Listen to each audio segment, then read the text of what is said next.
है भाई। तो मेरी गुरखा चल चुकी है अभी 17,000 किलोमीटर्स, और आज अपन बात करने वाले हैं कि मुझे शुरू से लेके अभी तक, डे 1 से लेके अभी तक गुरखा में क्या क्या प्रॉब्लम्स आई हैं और कैसे उनको रिजॉल्व किया गया है। Will talk about problems in details, और सोल्यूशन क्या थे उसकी भी will discuss about that too. Let me park it somewhere safe, क्योंकि driving while talking is not recommended and probably against the law too.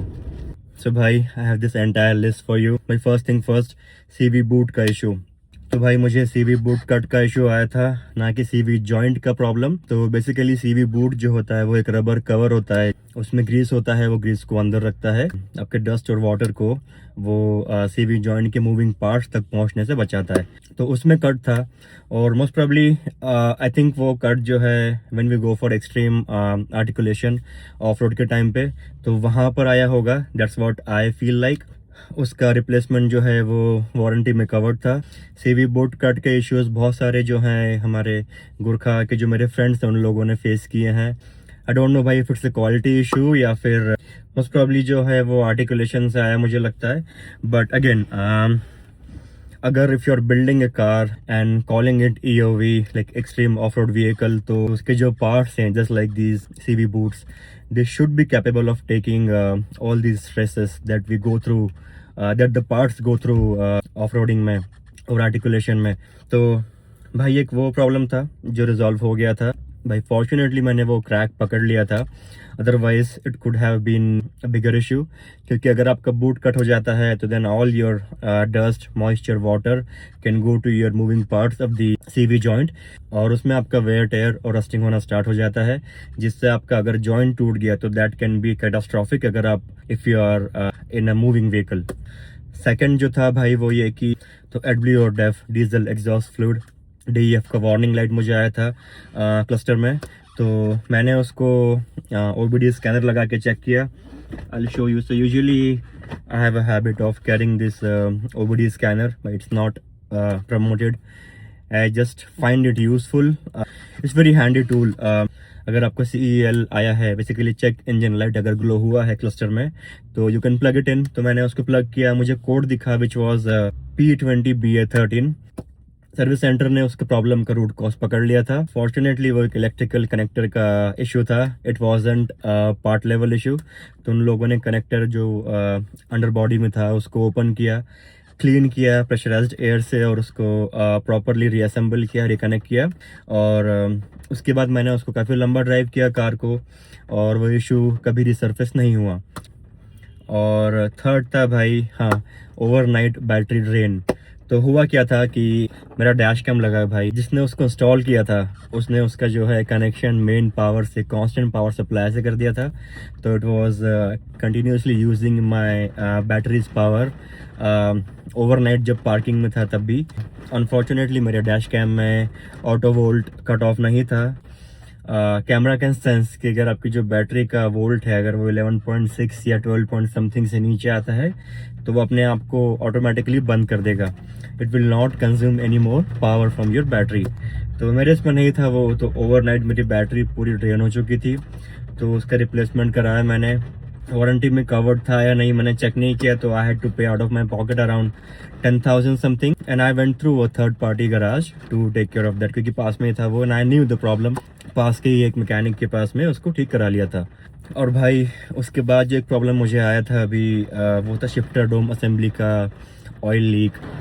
तो भाई आसान भाषा में जो शिफ्टर डोम असेंबली होती है वो होती क्या है कि जब आप इसका गियर डालते हो तो उस मूवमेंट को गियर बॉक्स के इंटरनल गियर सिलेक्शन मैकेनिज्म तक ट्रांसफ़र करने का काम शिफ्टर मैकेनिज्म करता है भाई। और वो शिफ्टर डोम असेंबली जो है इसी मैकेनिज्म का हाउसिंग होती है। तो वहाँ से मुझे ऑयल लीक का प्रॉब्लम आया था। It took like around 10 minutes for service centre guys to figure out कि वो लीक कहाँ से है। वारंटी में कवर्ड था वो भी, और उसका भी कुछ कॉस्ट अराउंड 200 या 300 रुपये था, which was just the labour cost. उन लोगों ने रिप्लेस किया डोम असेंबली को और वो रिजॉल्व हो गया था। उसके बाद से I haven't had any issues with the gear box और गियर मैकेनिज्म। एक मुझे और इशू आया था विच वॉज AdBlue का डोजिंग का इशू था। तो बेसिकली आई वॉज नोटिसिंग कि जो हमारा AdBlue का जो लेवल मीटर है वो नीचे नहीं आ रहा था। तो उसका जो लेवल है वो नीचे होना चाहिए, over time when you drive the vehicle, right. But वो नीचे नहीं आ रहा था। एक दिन अचानक भाई it was like something around 80% और अचानक से वो फुल पे चले गया था। किसी ने अगर ओवरनाइट मेरी कार का रियर डोर खोल के एडब्लू का टैंक खोल के उसमें रिफिल किया हो, जिसकी पॉसिबिलिटी बहुत कम है, तो आई फिगर्ड कि कुछ ना कुछ प्रॉब्लम रहेगा इसके कैलिब्रेशन का या फिर जो फ्लोटिंग मॉड्यूल होता है उसका।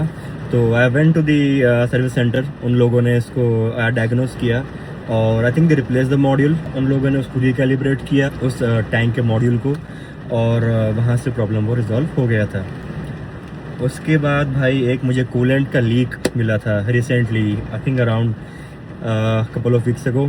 तो one of the hoses had loose clamp, तो वहाँ से उसका ड्रिपिंग हो रहा था when I go for off roading. तो आई नो भाई कि इन ऑफ रोड सिनेरियोज इस कार को बहुत सारे स्ट्रेसेस से गुजरना पड़ता है, मैकेनिकल स्ट्रेस से गुजरना पड़ता है।